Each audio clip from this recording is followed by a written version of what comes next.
Okay.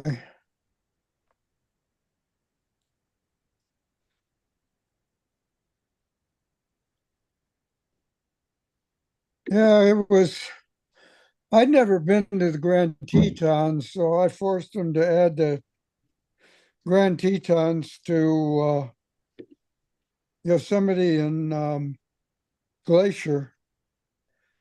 Nice. And That's a my huge son trip. was just super impressed with the Grand Tetons. Good. He's put that on his go back to and spend a week there on a bicycle. Wow. It's a beautiful bicycle park. Amazing. He likes to hike and bicycle, so it's just got incredible Nice. action for Great. and a bunch of good places to eat. The park concessioner is real good. It was good. The park concessions. Okay. Hmm? The park food was good. No, the concessioner that runs the inns Oh, and the restaurants there okay. was really good. Nice. Cool. Jake, it looks like I got the YouTube working. Excellent, because I did not change anything. I think it was just a weird quirk that happens A sometimes. glitch. Yeah. Yeah. And you were able to get the pack package out today? Not yet. Okay. I had some other stuff I had to work on. Casey said she'll be joining us in a couple minutes. Looks like RT's here. Oh, exciting. Hey, RT. Hi, everyone. Good to have you here. It is 6:35, so I guess I can move us on into start the meeting, and then Casey will join us a little bit after. So, oh, is that? Why did it go out of order? Okay. There's a quick flash of everything that you're going to see. Anyways, thank you all for being here for our June 30th, 2025 PAC meeting. We did have to move it from our regularly scheduled Wednesday over to this Monday. So I'm glad that some of you could still be here. It's not our regular time. But we're going to touch on this project 255 West Julian Street, also called Arbor by West Bank. It's a really impressive project.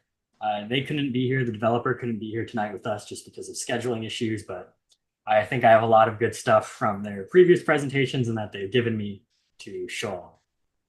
So we'll get to that. But first, just a quick round of introductions. It's going to be really fast because there's only four of us here right now. But I'm Jake. I work for Catalyze SV. I am our manager of development projects, and I facilitate and operate the project advocacy committee, which you are here at tonight's meeting. Alex, you want to say a little bit about yourself? Hey, I'm Alex, co-founder and executive director of Catalyze SV. This might be my about 75th project advocacy committee meeting ever. Carlin is probably pretty close to that. And excited I to don't be keep count. excited to be here again. We hit a milestone last month where we scored a project 5 out of 5 on everything.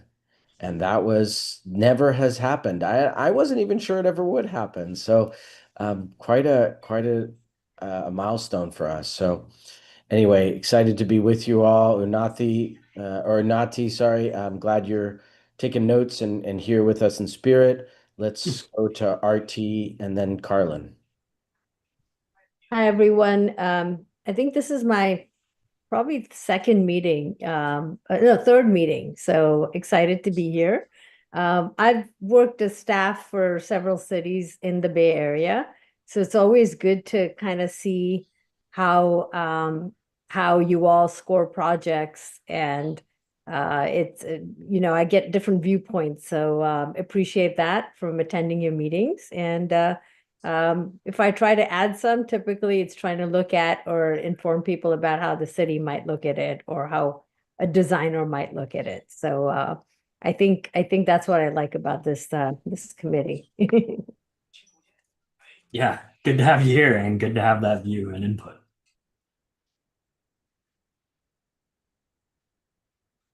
Okay, I'm Carlin. I've been around almost as long as Alex. I may have missed the first meeting, but I think I got the second one.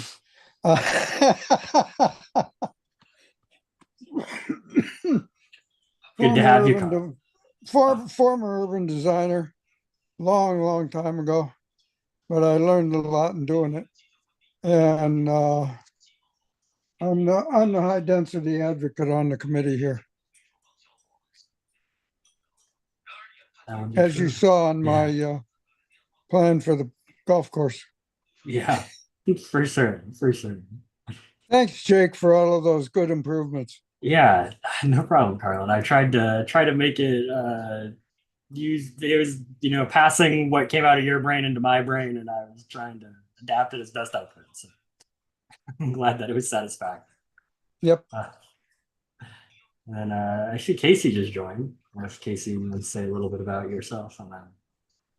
Yeah, hi there. I've been involved with Catalyze SV for a few years. I'm based in Los Altos, and my background is career actually in residential architecture and construction, single family homes, and I'm passionate about smart growth and good development and affordable housing and higher density, and like to see good developments happen. So happy to be part of the work of Catalyze SV. Thanks. Yeah, glad to have you here. And I think this project tonight will tick a couple of the boxes that you just mentioned. And so it might be a little bit faster of a presentation or a quicker night. So if you all have questions or comments during my presentation, since the developer could not join us tonight, please feel free and just ask, speak up, or raise a hand if you don't feel comfortable talking over me. And I will hopefully try to answer those questions while I'm going through my presentation. So without waiting any further, tonight's project is 255 West Julian Street. This is just a little rendering of it. And here is where it's located. So that light blue rectangle in the center is the site. Blue is transit lines, and green is highlighted parks. That blue site area is just north of San Pedro Square. It's like a block above San Pedro Square. So if you can ground yourself based on that, it's kind of where it's located. And this is just a closer up zoom in on the project site that you can see here. It's 1.8 acres is the collective size of these couple pieces of land here. And you can see it's right there on the on-off ramp on that interchange. And it's sort of wedged in a very awkwardly shaped site. And I wanted to add in this here, since looking through all the materials for this project, the developer has quite a bold sort of vision statement that I don't think I've seen any other developer that we've met with have something similar. They have a whole manifesto on what their vision is for what West Bank's vision is for this project, and there are other projects in San Jose that they have. And they echo a lot of the points that I think Catalyze SV likes to talk about. And so this excerpt from their manifesto is just that Silicon Valley has focused on building the tools for innovation, but it hasn't been focusing on itself. And what they write is, it is not focused on its own house, and the results are apparent. 2-hour commutes, lack of leadership on climate change, high cost of housing, lack of community, a way of living and working based upon shuttling workers to and from suburban industrial parks. The effects can be seen everywhere. Silicon Valley has revolutionized our technology at the expense of community. So when they are envisioning tonight's project, it is to sort of tackle these issues of climate change, commuting patterns, and vibrancy. They use not the term vibrancy, but in their manifesto, they use the term aliveness, which is, I guess, another good word for it. And so that'll lead me into the first couple of details about the project here. It's a residential mixed use project. So in terms of units, what we have is 600 total units, 1.8 acre site, 18 floors, 213 feet tall. This project was originally entitled as a office project, but things being what they are post-COVID and the market for all of this sort of stuff, they have brought the project back through a residential mixed use retail lens. So this rendering, I think, does a good job of showcasing the main project, which is what's in the center here. But they're also going to be renovating an adaptive reuse of the Davidson office building over here on the left side. So that is a separate but sort of connected part of this project. The main building that you see in front of you here is where all of the units are. So that would be all 600 residential units. The other building would be office and community space. And so just to give you a typical floor of what those residential units would look like, this is just a slice from one of the 18 floors up there, just showing you the kind of curvature and arrangement of the floor patterns here. It's mostly 1 bedroom and 2 bedrooms. And then to give you a different sort of elevation view of the project here and how that all breaks down, and also touch on some transportation stuff. It has a total of 318 automobile car parking spaces. Those are all below ground. So these are below ground parking spaces. And that's kind of different from what I think we usually see from developers, that being a wraparound style, or the first 2 floors are typically parking, the first floor is parking. Residential sort of conceals it. But all of this is underground. That first floor is for resident amenities and retail only. So they're keeping lively uses on that space. And then also on the parking floor and retail floor, that first floor, there are 146 bicycle stalls. So a couple less bicycle stalls than there's parking. And then this is a view of the first floor, first level sort of floor plan there, just to give you a view of how everything is sort of arranged in this space. So you can see the 2 big blocks of retail on the 2 corners of the building.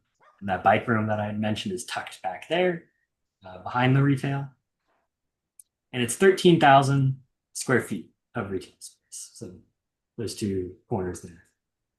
There's also this plaza that they've called it, this plaza between the Davidson building and the 255 West Jerome Street building, where they have retail facing it. So a little bit of a vibrancy component there, creating that open space for community. And just to touch a little bit more on those amenities, I think you can see they're not labeled on this, but just to go over all these amenities here, this is on level 2 and level 3 of the building. So the image we were just looking at, level 1, now we're looking at level 2 and level 3, which is where most of the resident amenities are. So they have leasable storage space for residents, a pool on the deck. On the first floor, there is a pet wash, a place to wash your pets. Every floor has a couple of rooftop terraces, is what they call it. So every floor has these like balcony and deck areas that are open to residents. And then there's 7,000 square feet of currently unprogrammed interior amenity space. So that being, it could have some use in the future. That could be like co-working space or possibly even a fitness room, depending on how they choose to go with that there. And then there's the outdoor open space that they have on the deck level. It forms like this, I can't call it a courtyard because it's not really encased in a court. It's open to one face of the building there. You can see it's on the level 2. It sort of opens out. And that's part of a larger design philosophy that they have going throughout the entire project that I'll touch on a little bit more later. Where this project really shines, and where I think a lot of projects are sort of weaker, is on sustainability. So the Arbor, tonight's project, 255, is part of West Bank's zero carbon community of proposed buildings in San Jose. So that's a collection of these 4, 5 in total buildings that have over here on the right, of these green sustainable buildings that they want to bring to San Jose. And so they're really big on these different sustainability features. Some of them, all electric building appliances systems. Our project tonight, all 18 stories, it's a mass timber structure, which I'm glad we're seeing sort of a lot more of these. It also is an adaptive reuse, as I had mentioned earlier, of that other building next to it, the Davidson building.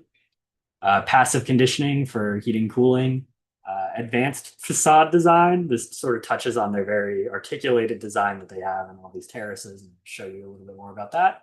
And they're going for LEED Platinum as their rating this project. So just to talk a little bit about mass timber, the developer here, this is a quote from them, talking about building arbor with mass timber will substantially reduce CO emissions, CO2 emissions, and the weight of the structure. So to describe it, using mass timber, it's an alternative to steel and concrete. We've talked about it a lot here at other PAC meetings. But essentially, it's a very strong material that can work as that alternative to concrete and steel to allow people to build taller buildings. The photo on the right is from a building here in the Bay Area that some of you may have seen, 1510 Webster in Oakland. It's a mass timber building that's now complete. I can't remember how many stories it is, but it is quite tall. And so just to touch on what mass timber is as like a material, it's wood essentially treated and glued together in a way that lends it superior strength to any individual wood beam. So you can create these super strong materials out of these weaker components, and it allows you to build taller. CLT, which is what's shown in this photo and on the left here, is cross-laminated timber. So it's arranged cross each other, laminated, and it creates these big beams that you see here. And then this calls out sort of where mass timber is in our project. So it uses those cross-laminated timber panels. So that's sort of what you can see on the roof of this project maybe. And then the glue-lam beams, the glue-lam girders, they call it, glue laminated girders. So those are the vertical and like horizontal beam components you can see here.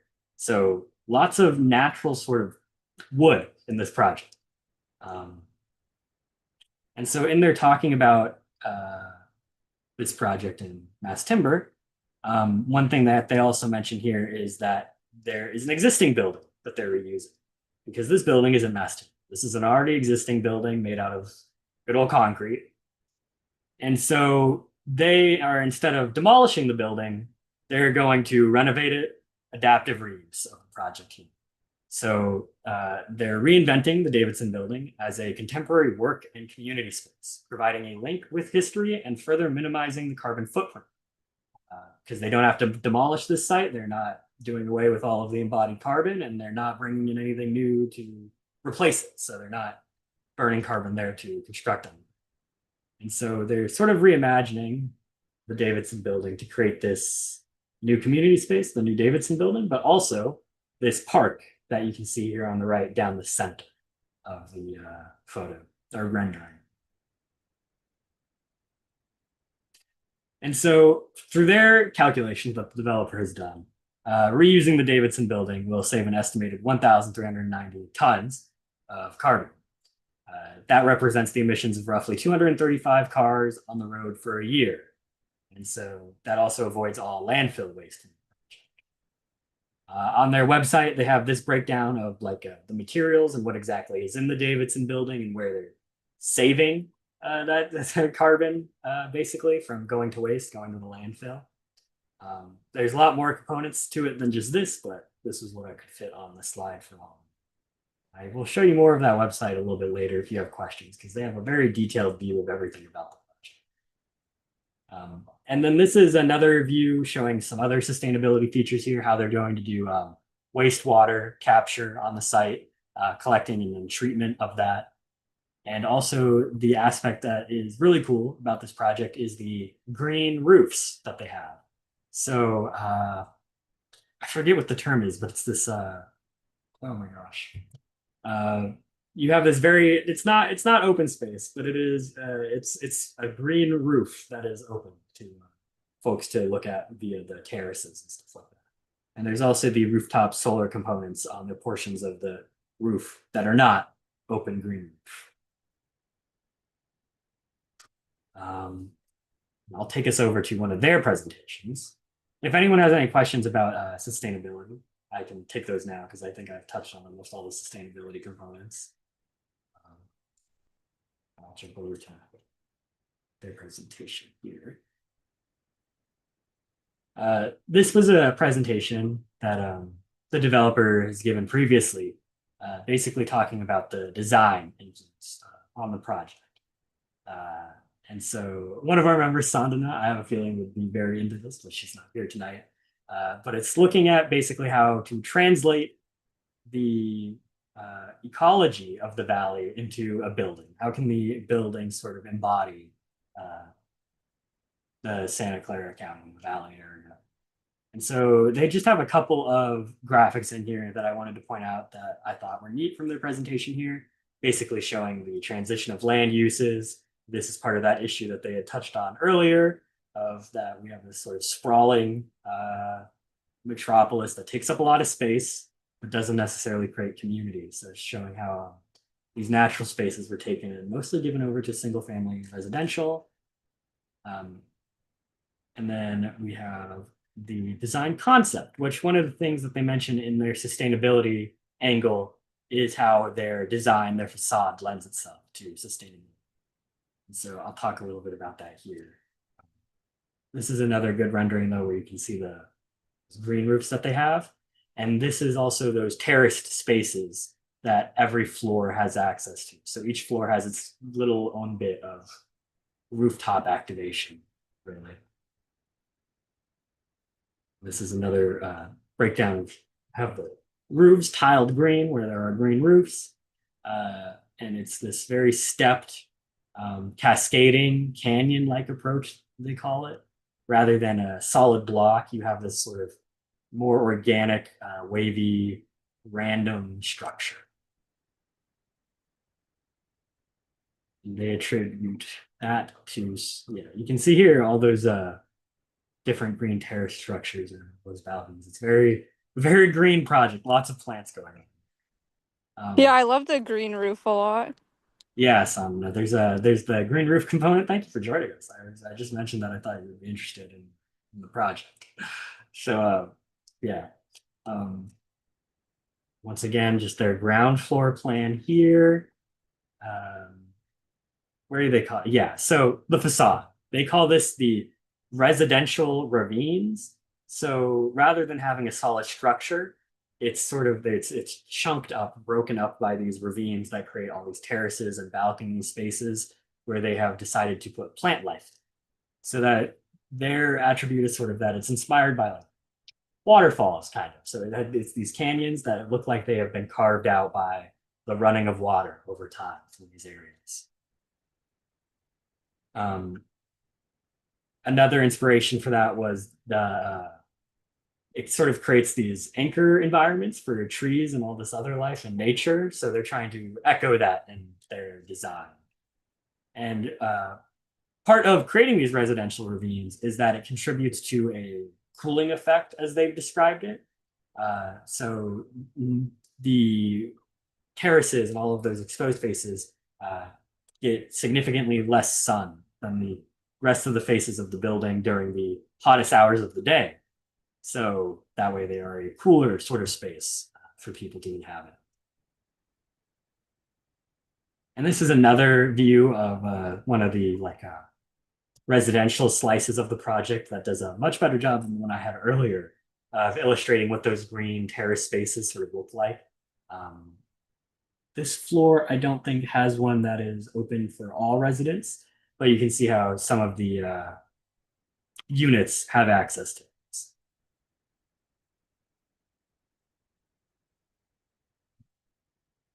And this is another rendering here where you can sort of clearly see those terrace spaces, all the trees poking out from the green roof, and lots of people walking around the commercial ground floor that they have designed there. I don't know if any of you are interested in shadows. It's never been a particularly big question from all of us here, but I do have these for you if you are interested in that. And then I'll take us over to their website just to show a little bit more of the project from the architect here, some other renderings of the project. So you can see this is approaching the Davidson building, so that adaptive reuse building, and then our project, the Arbor, directly behind it. And this is a rendering of what the inside might look like. So here they do have that exposed mass timber, those cross-laminated slabs for the ceiling and floor, and those glulam girders, as they call them, for the structure.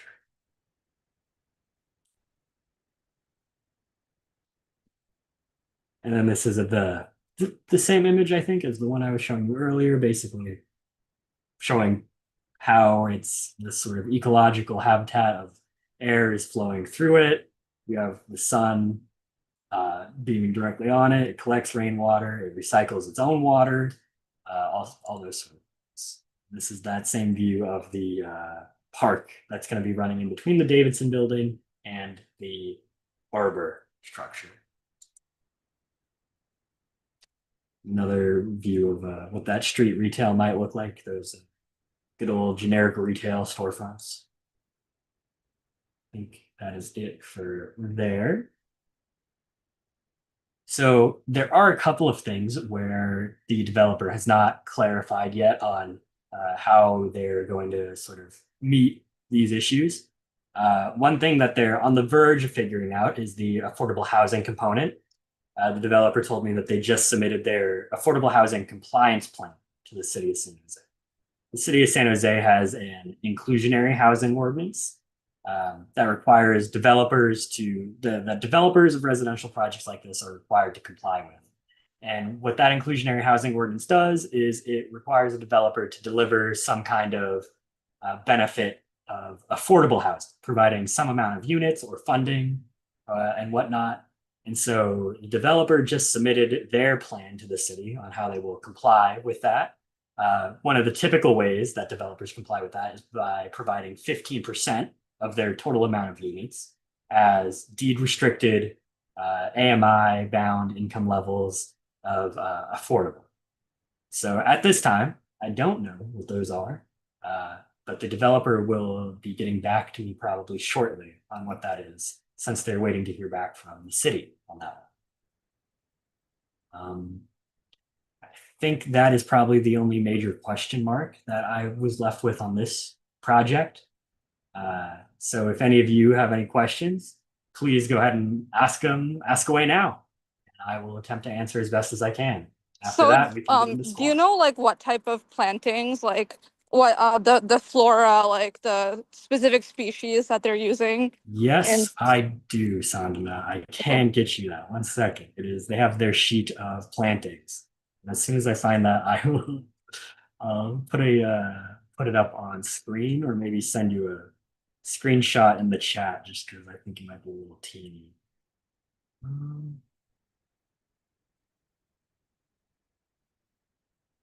Let's see.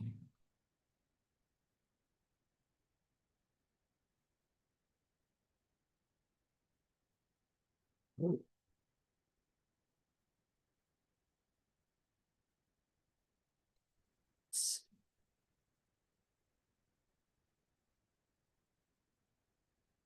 Yes, so Sandana, this is a very comprehensive list here.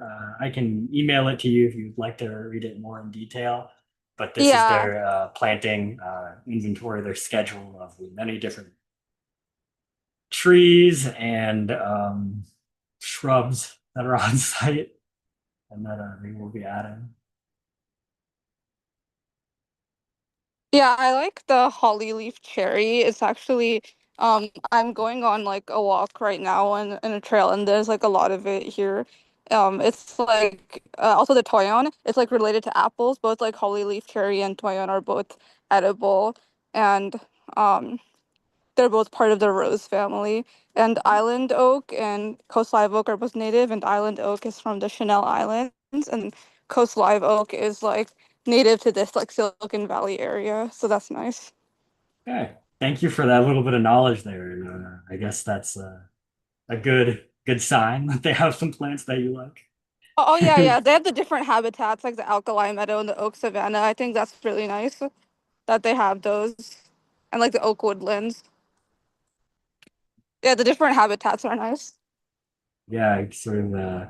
I can pull it back up, but what they were trying to do was sort of echo and recreate the ecology of the valley before it really developed. So trying to capture those different biomes was a big part of one of their previous presentations. So they wanted to capture that and design the building.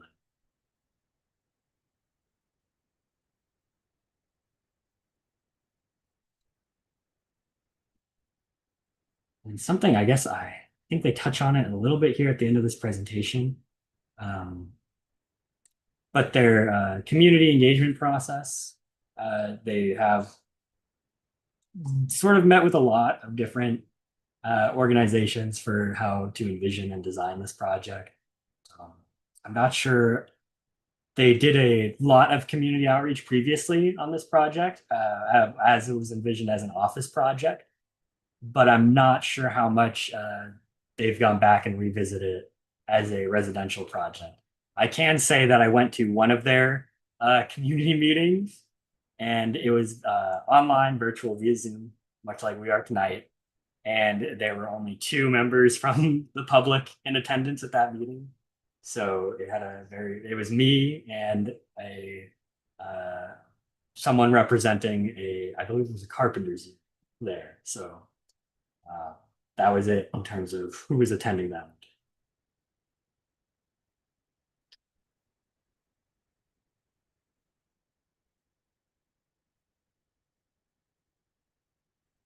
I know I did a lot of talking, so please, if you have any questions or if you think we're good to go to move into probably maybe scoring it, there aren't a lot of questions and we instead want to discuss it and talk about what we like and don't like, then we can go ahead and do that. Well, Jake, why don't we go through the categories a little bit? Yeah. Okay. So yeah, starting with community, I suppose. Again, on screen here, they have these partnerships that they've reached out to with these different organizations, mostly in terms of the architecture of the project. So they've done a lot of workshopping and talking to different organizations about shaping the design of this project. It's a very big aspect of it. And as for community engagement on like just a broad public base, they have their one community meeting that I attended that I guess folks were just not all that interested in because they previously had one, a community meeting scheduled that no one showed up to. So they canceled it that night. And then so they rescheduled it for later, and it was only the two of us showed up. So I'm not sure if there's just not community interest in the project, but these weren't noticed by the city of San Jose. So I guess there's just not a lot of, I mean, if we look at where the project is located. I would think that the community in that particular location is not residential. The community is the other businesses and people like that. And those people are going to be thrilled to have, Lord knows how much density of residential Yeah, to 330 help dwelling support units. the neighborhood. Yeah. So that I think the neighborhood there is basically business people, not community people in the old sense of the word. Mhm. Because that's one of the things I mentioned on the Pleasant Hills project is that you really ought to include Eastgate in the community meetings because that would be a huge boost for Eastgate. Mm-hmm. Yeah, yeah, I think you've nailed it. It's just that the area around this is not lending itself towards not currently a residential heavy area. There's not a lot of neighbors to the project to, I guess, have interest in. Right. Yeah. So that's as it is for community. Looking to vibrancy, again, 13,000 square feet of retail. I'll pull up their slides again. But if anyone has any questions about like the vibrancy component, please ask, because I think, at least maybe personally, that they have a lot going on here. They have that plaza, they have this arboretum plaza over on the corner of the site as well, by the Davidson building. So this very landscaped environment, and they've even done something that I wish more projects would do here, where it's the sidewalk really comes in and creates this sort of much more open space. There's a lot of public space for people to stand here rather than just cutting off or having a very narrow sidewalk. It's a big sort of inviting place over on the left by the retail A block. You can see it like swoops in, they carve a little chunk out of the building. Yeah, Jake, I kind of agree. I think they've done a good job with where they are, both in terms of creating a sense of entry, right? Mhm. Kind of dividing up the front. I assume that part is the front, the retail. Yeah, into, a central, lobby, and then the retail on either side. So am I interrupting? Is someone trying to say something? Sorry. No, you're free to keep going. Okay, and then also the plaza, it'll be interesting to see what they do with the existing building. Some things I wonder about, and this is something the San Jose will probably have to deal with, which is, how fire trucks get around, and, they'll probably get into all that later. But there's also a park across the street, is there? Which could be a nice amenity. Yes. I thought I saw that, so, Yeah. yeah. So it's complementing an already a nice little park space. Right. So I think locating residential near, other public open space is a good idea. So I like that ground floor activation. Yeah, thank you for that. And I think those are all very good points about how it sort of complements the existing urban fabric and welcomes people into the project. And then touching on our transportation category, I think this is maybe another category similar to affordability, where I just don't have a lot of information regarding those transportation initiatives that they're pursuing or taking on this site, what sort of TDM measures they may be doing. Really, all I have for all of you tonight is the parking of the project. And it is right next to a freeway, but it's also downtown.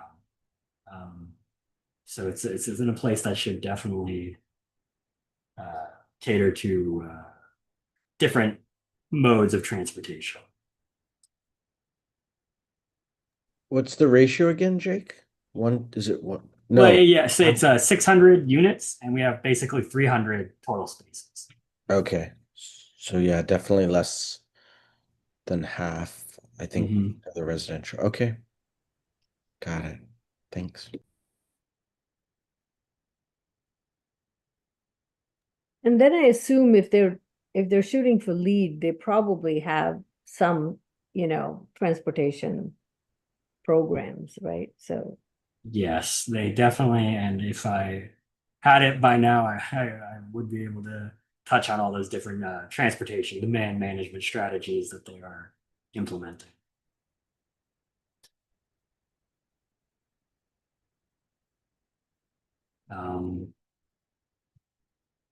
And then in terms of intensity, they are building just beyond what San Jose has for the site. So it's a little bit taller than what San Jose allows there, and they're getting their waivers for that. It was 213 feet tall, 18 stories, as I touched on. Are we recording again, Alex? Okay, good. Do we mean to stop? No, it's fine, it's fine. I wasn't sure. So that's pretty intensity, short category. Sustainability, I think, is where the project really shines with all of those features there that I walked through. It's the mass timber, not using concrete and steel, very carbon heavy, emission heavy materials. Something else that we've read about mass timber is that because of how architects and developers have to design when using mass timber, they end up creating a very, very detailed model of the building. And because of that, when they hit the ground, construction can move much, much faster because they already have basically everything figured out down to the last bolt.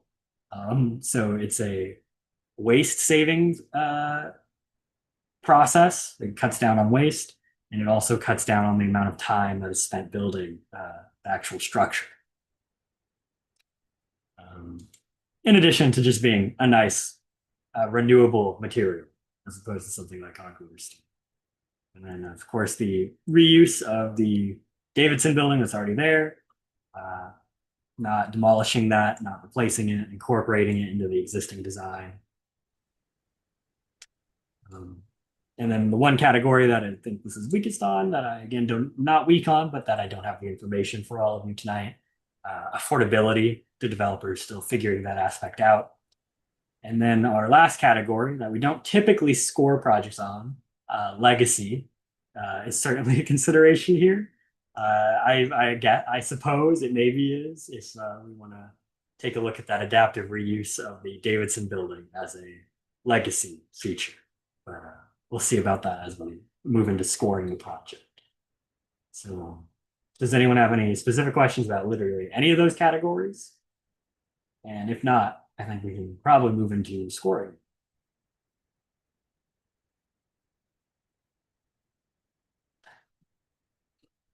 Seems like we might be good to get into the scoring and discussion. Alex?